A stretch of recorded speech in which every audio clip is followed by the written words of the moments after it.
رنجا رانجا کر دی میں تا آپ پہ رانجا ہوئی، یعنی رانجا رانجا کرنے کا حق یہ ہے کہ ہیر کا وجود ختم ہو جائے، اس کا اپنا تشخص ختم ہو جائے، اس کی انفرادیت مٹ جائے، اس کی آئیڈینٹی باقی نہ رہے۔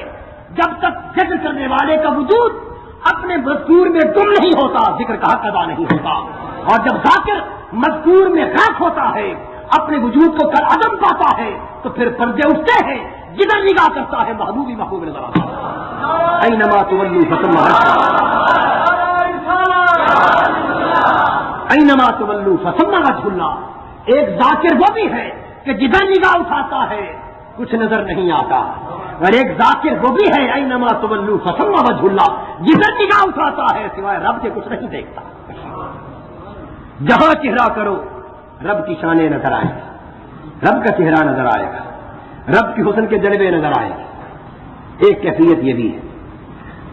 اللہ حضرت با یزید بستامی علیہ رحمت فرماتے ہیں، شاہ ولی اللہ محدث دہلوی نے ان کا قول نقل کیا الانتباہ میں، وہ اپنی کیفیت بیان کرتے ہیں، فرماتے ہیں کہ پہلے یہ کیفیت تھی کہ جب بھی اس کی تلاش میں نکلتا تھا، محبوب حقیقی کی تلاش میں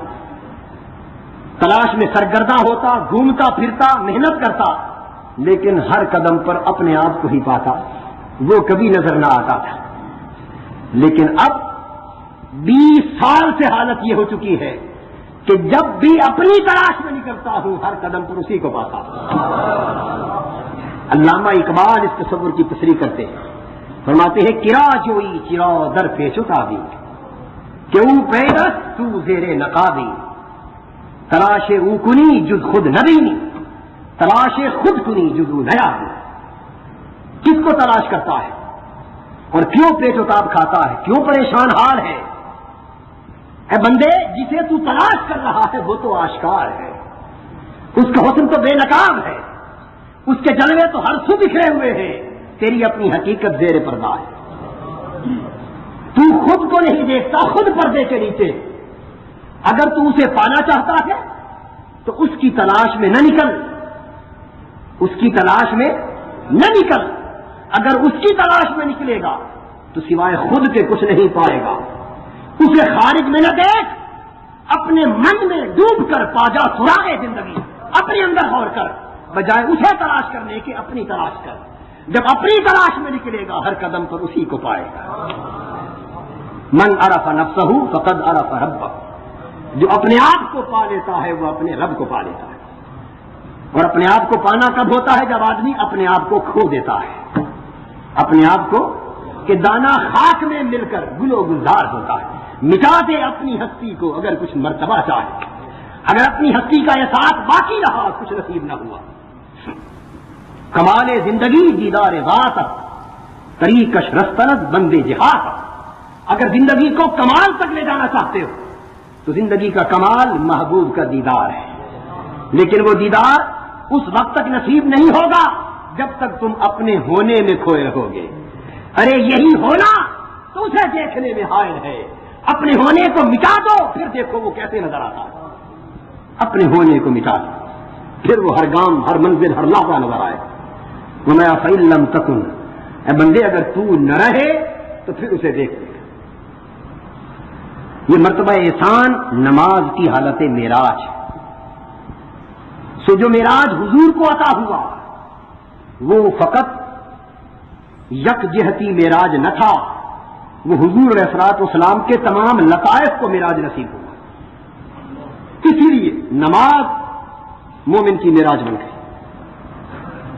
انسان کا ایک جسم ہے، نفس کا مظہر ہے، پھر انسان کا ایک دل ہے، پھر انسان کی ایک روح ہے، پھر انسان کا روح کے بعد سر ہے، راز، پھر سر کے بعد ایک مرتبہ خفی ہے، یہ اس سے بھی باطن ہے، اور خفی کے بعد ایک مرتبہ اخفا ہے، یہ اس سے بھی باطن ہے۔ تو باطن کے 5 لطائف ہیں، قلب، روح، سر، خفی اور اخفا۔ اور آغاز ظاہر سے ہوتا ہے تو انسانی نفس کا مظہر جسم۔ دیکھنے کی بات یہ ہے کہ شب معراج، حضور علیہ الصلوۃ والسلام کا معراج فقط ایک رخ کا نہ تھا، ان سارے کے سارے لطائف کا معراج۔ اور معراج کیسے ہوا کہ ہر لطیفے کا مقام اپنی جگہ سے اٹھ کر اوپر کے درجے تک پہنچ گیا. یعنی جسم اطہر جو نفس کا مظہر تھا، جب مقام کعبہ قوسین اور مقام لامکان پر پہنچا تو تھا حضور کا جسم، لیکن جسم کے مرتبے پر نہ تھا جسم لیکن مرتبہ قلب پر پہنچ گیا تھا. یہ بات قابل توجہ. اگر یہ نقطہ سمجھ میں آ جائے تو یہ اعتراض خود بخود دور ہو جاتا ہے کہ شب معراج سر کی آنکھوں سے حضور نے اللہ کا دیدار کس طرح کیا. یہ اعتراض ہوتا ہے نا. اور حضرت عائشہ صدیقہ رضی اللہ تعالیٰ عنہ کی روایت بھی بیان کی جاتی ہے، وہ معراج کے حوالے سے نہیں، ویسے کہ جو شخص یہ دعویٰ کرے اللہ کو سر کی آنکھوں سے دیکھنے کا یا جسم کے ساتھ دیکھنے کا، حضور کی نسبت اس نے کفر کیا. اور دیکھا بھی سر کی آنکھوں سے. حضرت ابن عباس رضی اللہ تعالیٰ عنہ سے صریحاً بخاری کے اندر اور صحاح ستہ کی کتابوں کے اندر حدیث موجود ہے. آقائے دو جہاں فرماتے ہیں کہ میں نے اپنے رب کو 2 مرتبہ دیکھا. ایک مرتبہ سر کی آنکھوں سے دیکھا، ایک مرتبہ دل کی آنکھوں سے دیکھا. جب یہ حدیث سے صحیح موجود ہے اور صحیح موجود ہے، دوسری طرف یہ بھی ہے کہ اس جسم سے سر کی آنکھوں سے دیکھنا محال ہے. اب دونوں میں تطبیق کرنا ہوگی. لوگ ایک حدیث کو جانتے ہیں، دوسری کو نہیں پڑھتے، اور عام ذہن پریشان ہو جاتا ہے کہ یہ بات مانے یا یہ بات مانے. بھئی دونوں باتیں ماننے کی، باتیں دونوں ماننے کی، اس لیے کہ جسم کی سر کی آنکھوں سے اللہ کے حسن اور اس کے نور ذات کو نہیں دیکھا جا سکتا اگر سر کی آنکھیں سر ہی کی آنکھیں رہیں. جب سر کی آنکھیں اس مرتبہ جسم پر رہے، مرتبہ جسدیت پر رہے تو نہیں دیکھا جا سکتا. اور حضور نے جب دیکھا تو تھی سر کی آنکھیں، لیکن یہ جسم مرتبہ قلب پر فائز ہو چکا تھا. جسم کو معراج نصیب ہو گیا تھا اور جسم اپنے مقام سے اٹھ کر اس مقام پر پہنچ گیا تھا جو مقام دل کا ہے. تو جسم مرتبے میں دل سے بدل چکا تھا، دل مرتبے میں روح سے بدل چکا تھا، روح مرتبے میں سر سے بدل چکی تھی، سر مرتبے میں خفی کے مقام پر تھا اور خفی کا مرتبہ اپنے درجہ میں اخفا کے مقام پر تھا. آقائے دو جہاں کا ہر لطیفہ شب معراج اپنے سے اوپر کے مقام پر پہنچ گیا. تو دیکھنے میں جسد مصطفیٰ رہا، کھلی ہوئی تو سر کی آنکھیں تھیں، لیکن جب تک رہی تھی تو ان کا تکنا دل کی آنکھوں جیسا تکنا تھا. اس لیے قرآن نے کہا ما کذب الفؤاد ما رأى، کہ جو کچھ میرے آقا کی آنکھوں نے دیکھا دل نے اس کی تکذیب نہیں کی.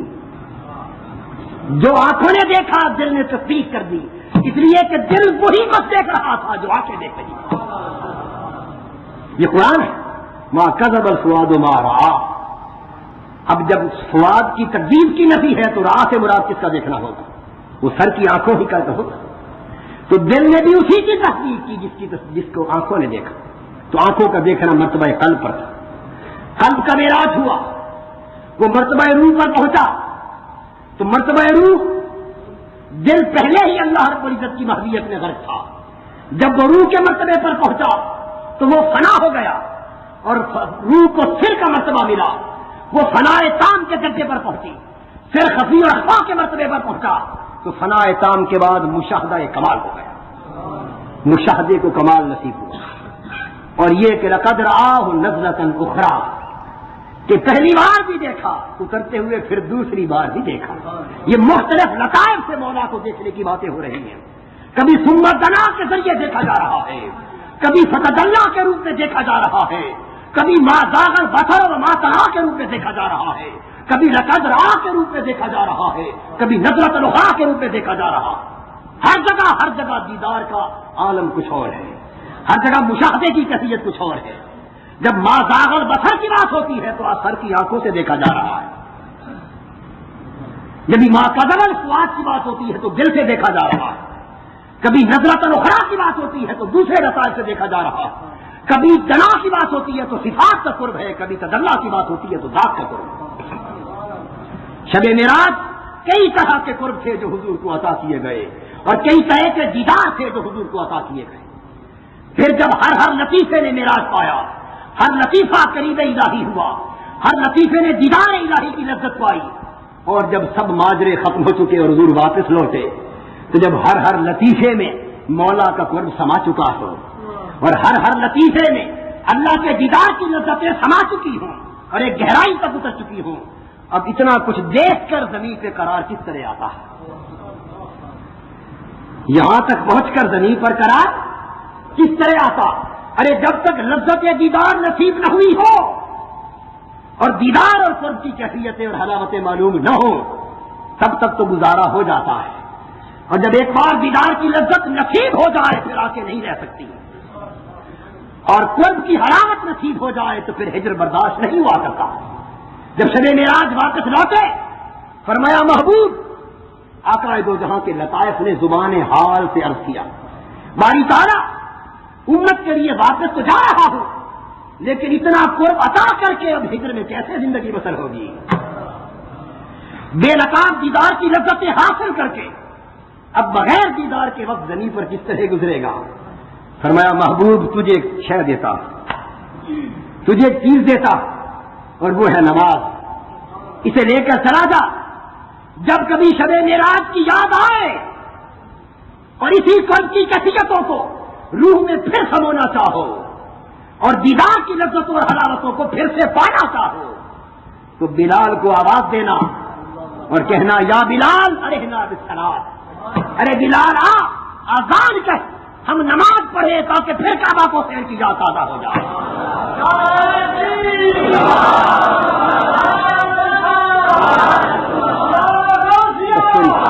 تو حضور آئے. اب جب کبھی عشق الہی پھر موج مارتا، جب کبھی ہجر و فراق کی کیفیتوں میں دل تڑپتا اور کعبہ کو سیر کی کبھی میرے آقا کو یاد آتی اور قرب و وصال کی وہ لذتیں روح پھر سمونا چاہتی تو نماز تو پنجگانہ ہوتی ہی تھی، آذان بھی ہوتی ہی تھی، لیکن اس سے ہٹ کر کبھی بےتابی ہوتی تو آواز دیتے ارحنا یا بلال بالصلاۃ، ارے بلال نماز کے لیے آذان دے ہماری روح کو پھر سے راحت عطا کر. بلال آذان دیتا، وہ آذان وہ بلاوے کی مثال بن جاتی جب جبرائیل بلاوے کے لیے آیا تھا کہ محبوبہ تجھے رب یاد کرتا ہے. اس آذان سے بلاوے کی یاد تازہ ہوتی اور نماز میں داخل ہوتے تو میرے آقا کے ہاتھ اللہ اکبر کی تکبیر کہتے آقا کے لطائف کعبہ کو سیر پر چلے جاتے. اور اللہ کی عزت کی قسم حضور کی ہر نماز مکان کعبہ کو سیر ودنا تھی، ہر نماز پر لطائف مصطفیٰ کا معراج تھا اور ہر نماز میں ہر لطیفے کا معراج تھا. حضور کی وہ یاد تازہ ہوتی، پھر حالت نماز میں گفتگو ہوتی، پھر یار کی یار سے باتیں ہوتی اور پھر دیدار کی لذتیں اور حلاوتیں نصیب ہوتی. اب حضور نے چاہا کہ میں تو وہاں بھی ہو کے آیا اور یہاں بھی وہی مزے لوٹتا ہوں. امت نے عرض کیا حضور ہمیں بھی تو کچھ حصہ ملے، ہمیں بھی تو کچھ حصہ ملے. فرمایا صلاۃ معراج المومنین، طریقہ میں سمجھا دیتا ہوں، تم بھی ایسی نماز پڑھ لو تمہیں بھی معراج کی لذتوں سے حصہ مل جائے گا. تو جن لوگوں نے وہ نماز پڑھی انہوں نے معراج کی لذتوں کے حصے پائے. حضور داتا گنج بخش فرماتے ایک ضعیف عارفہ عابدہ غنیہ عورت جنہوں نے نماز پڑھی اور معراج کر کے پڑھی، ان میں سے ایک عابدہ عورت فرماتے ہیں کہ وہ نماز پڑھ رہی تھی، 40 ڈنک بچھوؤں کے لگے. حالت نماز میں 40 ڈنک بچھوؤں کے لگے اور اس کے جسم میں جنبش تک نہ ہوئی. جب وہ نماز سے فارغ ہوئی تو ہم نے پوچھا امی جان 40 ڈنک بچھوؤں کے لگے اور آپ کا جسم ہلا تک نہیں بلکہ ایک حرکت قلیل تھی، عمل قلیل تھا، بچھو کو اتار کے پھینک دیتے، اس سے نماز نہیں ٹوٹتی. آپ نے ایسا کیوں نہ کیا؟ شریعت نے اجازت دی تھی. اس خاتون نے معراج کا سبق سمجھا دیا، فرمایا یہ میں کر سکتی تھی لیکن نادانو تمہیں خبر نہیں کہ جب اللہ کی بارگاہ میں حاضر ہو تو اپنا کام نہیں کیا کرتے، جب محبوب کا دیدار سامنے ہو تو اپنے کام کی طرف دھیان نہیں کیا کرتے. تو میں رب کو تکڑے میں محب رہتی ہے بچھوؤں کو ہٹاتی، یہ تو ڈنگ لگے میری جان بھی چلی جاتی تو دیدار احمد تھا. تو جنہوں نے نماز کو معراج جانا ان کی حالت یہ تھی کہ حضرت علی نماز کے قریب آتے اللہ اکبر کہتے تو چہرے کا رنگ زرد ہو جاتا، کئی سورہ فاتحہ پر پہنچتے تو تڑپنے لگتے، کئی تکبیر کہتے بے ہوش ہو کر گر جاتے اور خود آقائے تو جہاں نماز کے لیے اٹھنے لگتے. وضو کے لیے اٹھتے مصلی کے قریب آتے آتے چہرہ پاک کا رنگ حضور کا اتنا درد ہو جاتا کہ دیکھنے والا سمجھتا کہ شاید کیا ہو گیا ہے. اور حالت نماز میں کبھی کبھی اس قدر رکت ہوتی اور یوں ابال کی آوازیں آتی سینے سے جیسے ہنڈیا پک رہی ہے. اور یہ کیوں نہ ہوتا کہ ان کی نماز کعبہ حسین کی حاضری تھی. اے اہل ایمان، ہمیں بھی چاہیے کہ جہاں تک ہو سکے اپنی نمازوں کو نمازیں کر لیں، بلکہ نمازوں کو معراج کر لیں، نمازوں کو معراج کر لیں. اور جب نماز کا وقت آئے اور نماز میں داخل ہو تو دنیا و ما فیہا کو بھول کر فقط اسی محبوب کی دھن ہو، اس دھن میں محو ہو کر نماز پڑھیں گے تو معراج کی لذتوں کا حصہ نصیب ہو. وما علینا الا البلاغ.